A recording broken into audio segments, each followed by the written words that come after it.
Mabadiliko yatokee kwako, ni lazima ukubali maamuzi yajengeke ndani yako. Mabadiliko yanaletwa na maamuzi. Tukaona watu 4 wenye ukoma ambao walifanya maamuzi, walikaa pamoja, wakajadiliana, wakasema tukisema tukae hapa tutakufa.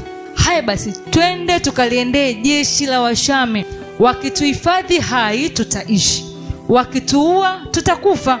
Kwao walikuwa wamejadiliana, wakafanya maamuzi. Naweza nikasema ni maamuzi magumu, kuna kufa au kupona, lakini lengo lao ilikuwa ni kupata chakula. Kwao wakaamua kufanya maamuzi ili waweze kupata chakula, na tunaona kwamba walipofanya maamuzi Mungu hakuwaacha. Kile kishindo cha wale wenye ukoma tu iliwafanya wale Washami waogope, ni kwa sababu Mungu alitia nguvu ile miguu yao. Mungu alitia nguvu vile vishindo vyao, ni kwa sababu walifanya maamuzi. Bwana Yesu asifiwe.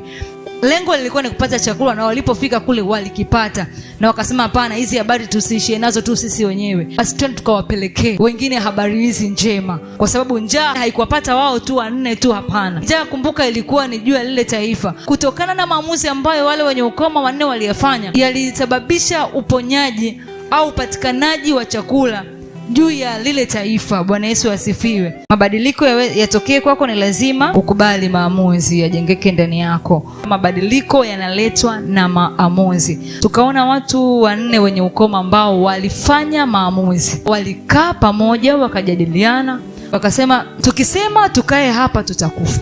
Haya basi, twende tukaliendee jeshi la Washami. Wakituhifadhi hai tutaishi, wakituua tutakufa. Kwao walikuwa wamejadiliana, wakafanya maamuzi. Naweza nikasema ni maamuzi magumu, kuna kufa au kupona, lakini lengo lao ilikuwa ni kupata chakula.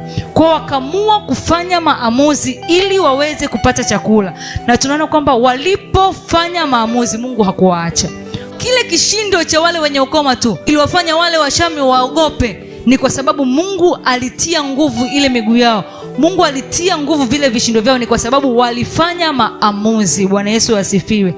Lengo lilikuwa ni kupata chakula, na walipofika kule walikipata, na wakasema hapana, hizi habari tusiishie nazo tu sisi wenyewe, basi twende tukawapelekee wengine habari hizi njema, kwa sababu njaa haikuwapata wao tu 4 tu, hapana. Njaa, kumbuka, ilikuwa ni juu ya lile taifa. Kutokana na maamuzi ambayo wale wenye ukoma 4 waliyafanya, yalisababisha uponyaji au upatikanaji wa chakula juu ya lile taifa. Bwana Yesu asifiwe.